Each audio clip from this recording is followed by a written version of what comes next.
I swore I'd never come back. It wasn't a promise spoken aloud or written in a letter, but it was as real as a scar etched inside me. I made that vow the day I left that small town behind, with a backpack on my shoulders and eyes burning with tears I refused to shed. I told myself it was for survival, that leaving was the only way to protect myself, and for a while, it worked. I learned to live with little, to adapt to new faces, to memorize temporary addresses that would soon fade from memory. Each city was a chapter I began knowing it wouldn't have an ending, and somehow that comforted me. I never allowed myself to put down roots, because roots hurt when they're torn out. And I had already bled too much. The funny thing is, even in running, I carried everything with me. The smell of the main street after rain, his muffled laugh against my neck, the words left unsaid, the half-finished embraces. I told myself I'd moved on, that it was just part of the past, but all it took was a pause between one city and the next, one sigh and another, and there he was, inside me, like a silent presence that demanded nothing but refused to let me forget.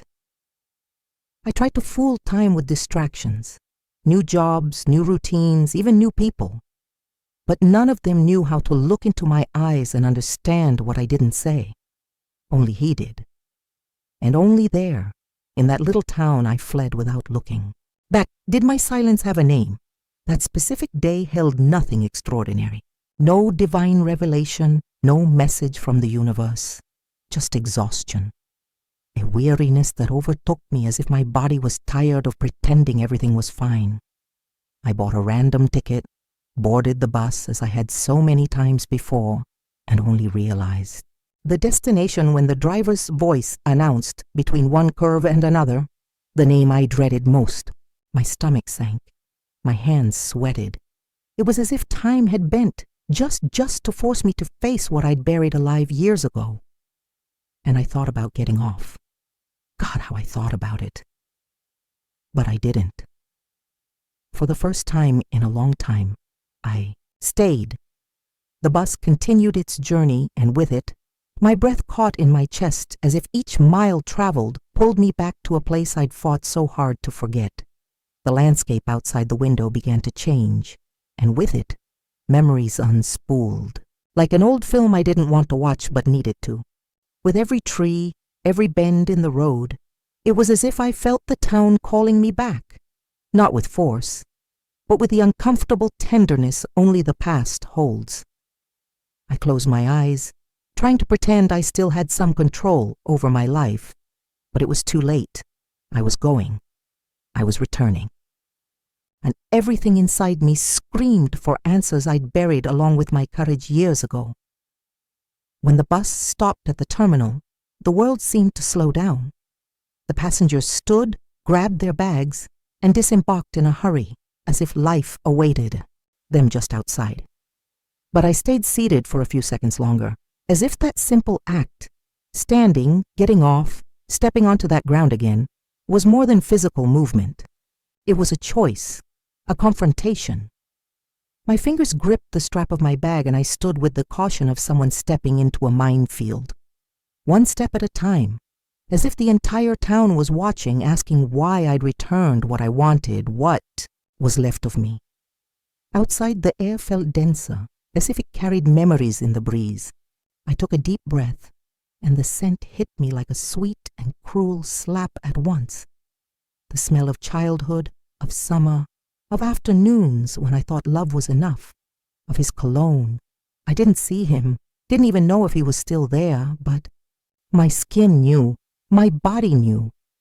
And no matter how much I tried to rationalize, to impose logic on this sudden return, I knew something deeper was guiding me. Maybe longing, maybe regret, maybe hope. As I walked the streets, I felt divided. Part of me wanted to vanish into the crowd, hide my face, and run back to the anonymity I'd built so carefully. But another part, the quieter, truer one, wanted to be seen, to be recognized, wanted him to know I was there again. that despite everything I had come back, not with promises or excuses, but with my heart exposed, weary, and for the first time in years, willing to stop running. I didn't have a set destination in that town. My feet knew the way, even as my mind tried to resist. I walked through streets that seemed smaller than I remembered, but still held the same details only someone who'd loved there would recognize. The porch of the cafe, where I spent afternoons with an open book and a restless heart. The newsstand on the corner, where he bought papers just to pretend it was a coincidence to run into me. The park bench, where on an ordinary day, he held my hand as if the whole world fit there. It was like visiting an old photograph where I still smiled, but time had faded the edges. Still, it wasn't forgetting. It was a pause. It was waiting.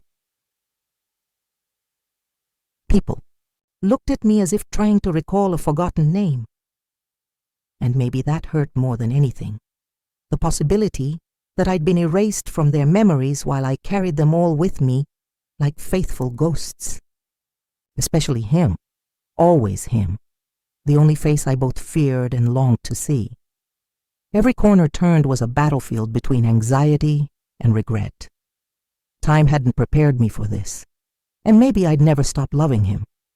I'd only learned to hide it too well. When I stopped in front of his house, I realized how much my body was trembling. I hadn't planned to go there. My steps betrayed me, or maybe they were saving me. The facade was almost the same, with the same plants growing haphazardly in the yard, the same air of intentional neglect, as if time had passed through gently, just to preserve what mattered. My eyes searched for signs, a light on, a silhouette behind the curtain, a sound that might indicate he still lived there, at the same address I'd memorized with my heart before leaving. But there was nothing. Nothing but silence. And still, I couldn't walk away, because standing there in front of that door was like facing everything I'd tried to erase from myself. It was the end of running, the period at the end of a long, exhausting, lonely road. I didn't know if he'd opened the door. I didn't know if he still remembered me, if he'd rebuilt his life, or if he'd hated me all these years. But in that moment, one thing became clearer than ever. I had nowhere left to run. I didn't knock on the door. Not then. I stood there, frozen, my breath caught and my heart racing, as if the simple act of raising my hand and touching the wood was too dangerous. It was curious how I, who had faced so many unknown places, so many people and unpredictable situations, felt so fragile, exposed, just by standing in front of that house. It wasn't fear of seeing him. It was fear of what might happen to me when I saw him. Fear of discovering that all that remained between us was absence. Fear of realizing that, despite carrying him inside me for so long, I might no longer live anywhere inside him. I turned and walked away with slow steps, but my heart stayed anchored to that gate. I didn't know where to go. My feet carried me away from the house, but my mind refused to leave. The town, which had seemed like a dusty frame of memories, began to regain color. The voices on the sidewalks, the aromas from the bakeries, even the sound of the church bells. Everything seemed to call me back to the life I'd abandoned. And it was strange to feel more alive there, among the ghosts I'd feared, than in all the cities where I'd tried to build a new version of myself. Found shelter in a discreet place where no one recognized me. Maybe the years had been kind enough to alter my features, or maybe people had simply stopped looking for me.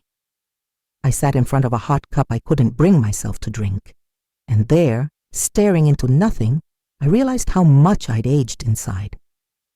Not with wrinkles or physical exhaustion, but with accumulated longing, unsaid words, emotions I'd locked away so long I no longer remembered how to release them. He was still there. That certainty pulsed in me with the force of a truth that didn't need confirmation. I felt him. as if time hadn't been able to erase the invisible bond between us. And as the day wore on, something inside me grew restless. I knew I couldn't just pass through this town like a tourist in my own story. Something was pulling me to him, not with the urgency of the past, but with the maturity of someone who'd learned some things can't be left for later. That night, as the sky draped itself in thick silence, I wandered aimlessly again. And it was on one of those directionless walks that I saw him, across the street, standing still, looking straight at me, as if he'd known I was there, as if he'd waited all this time without saying a word. Our eyes met, and in that instant, everything time had tried to erase reignited, not with fury, with truth, with the aching calm of someone who always knew this day would come. And then I stopped. I didn't take another step, not forward, not back, because sometimes all that remains between two broken hearts is the courage to stay where they finally meet again. He crossed the street slowly, as if each step carried years of silence, and I stood there, motionless, like a photograph, taken at the exact moment everything inside me collapsed. He didn't smile. Neither did I. There was no surprise on his face, just that quiet recognition, the kind of look that says more than any question. And yet, there was something new in him, a trace of weariness in his eyes, a weight in his shoulders that hadn't been there before. Maybe it was the same weight I carried, the sum of everything left unresolved between us.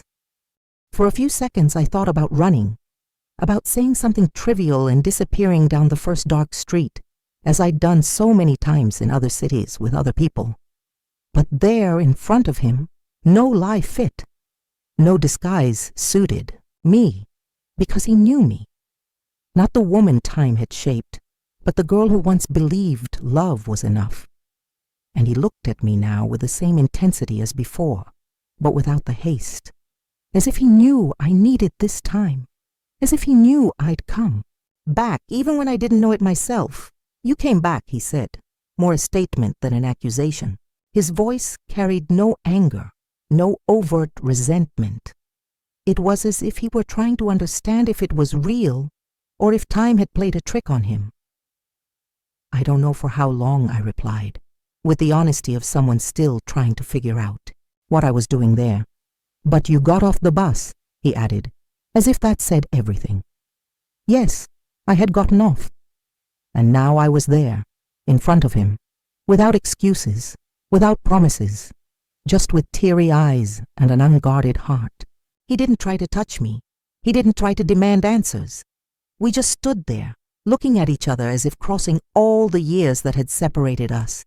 And there was so much to say. But the words felt too fragile to escape. We walked, in silence, for a few minutes. It wasn't a stroll. It was a crossing. Each step beside him unearthed me. So much had changed in me, and yet being with him awakened parts I thought had died. It wasn't romantic nostalgia. It was deeper. It was a reunion with who I'd been, with who he'd been, with everything left suspended when I left. At some point we stopped. I don't know if it was him or me. It just happened. And there, face to face, with the night wrapping around our hesitations, I finally understood. He had never stopped being here. He had never stopped waiting, even if in silence. And I had never stopped loving. I just needed time, distance, losses to realize that no other place would offer what he gave me, belonging. Not for who I might become, but for who I was. And he saw it all, even when I couldn't see it anymore.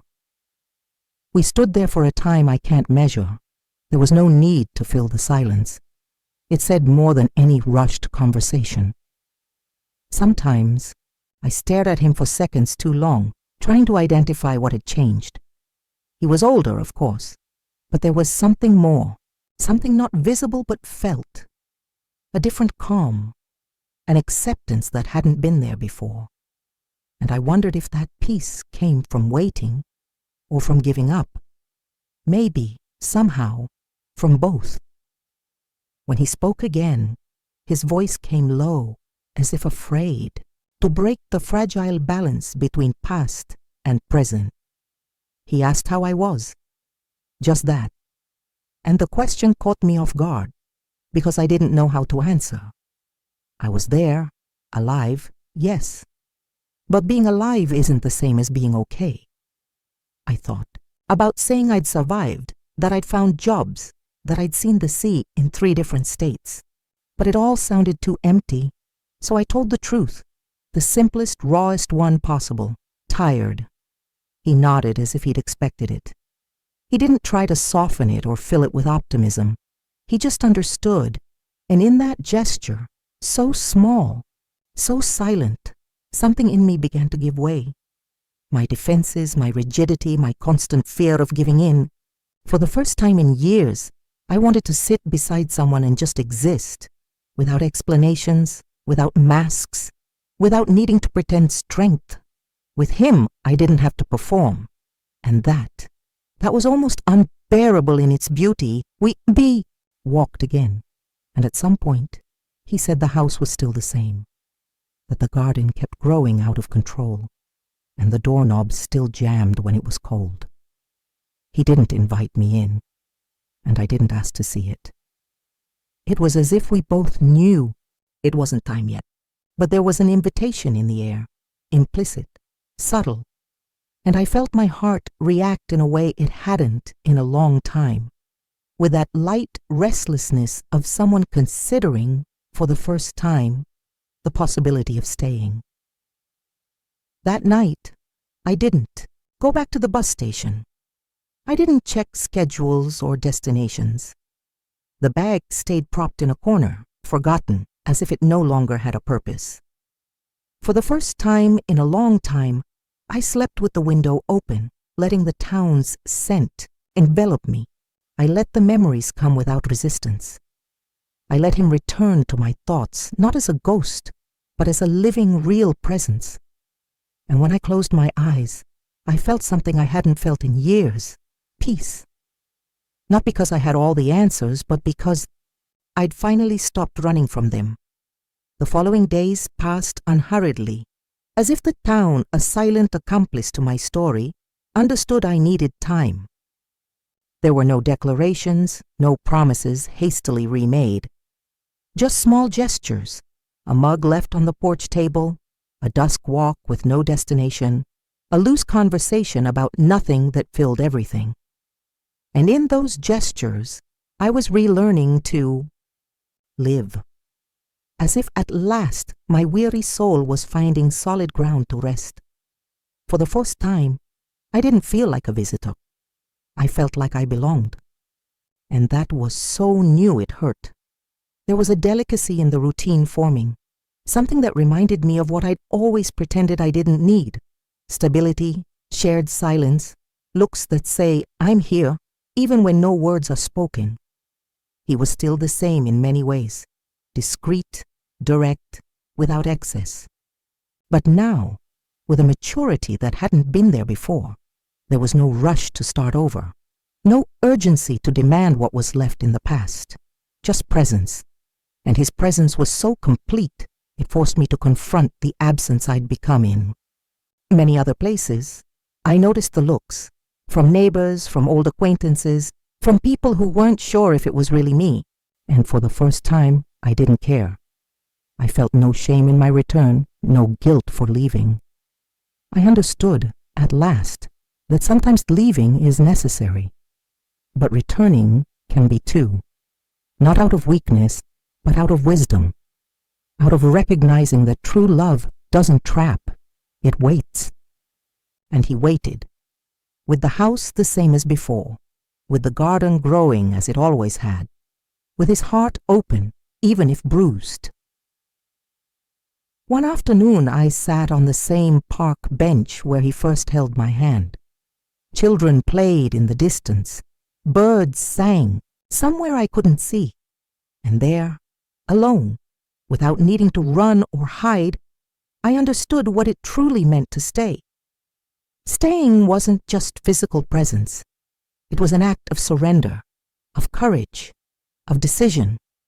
And I, who had always been made of goodbyes, was now discovering I was made of permanence. That night I walked to his house with steady steps. When I knocked on the door, he didn't seem surprised. He looked at me with his usual calm, and before any words were spoken, I simply said, "I'm here." That was all. But at the same time, it was everything. Because when a woman who spent years running finally decides to stop, those two words carry the weight of a lifetime. He opened the door like someone turning a new page, and I walked in without fear, without doubts. Not because everything was resolved, but because at last I was ready to live whatever came, with him, with the town, with the woman who finally chose to stay. Today, when I hear the sound of a bus passing, I no longer feel the urge to leave. On the contrary, I feel gratitude for having gotten off, for having stopped running from myself. The bag remains stored in the closet, but now it's empty. Not because there are no more places to explore, but because I finally found a place where I belong. I learned that love isn't made of promises, but of presence. That you don't need all the answers to build a new life, just the courage to stay. And that's what I did. I stayed. For the first time whole, and with him by my side, I didn't need to say anything more. He knew. He always knew. Love triumphed in the silence, in the waiting, and in the simplest, most powerful choice of all, to remain.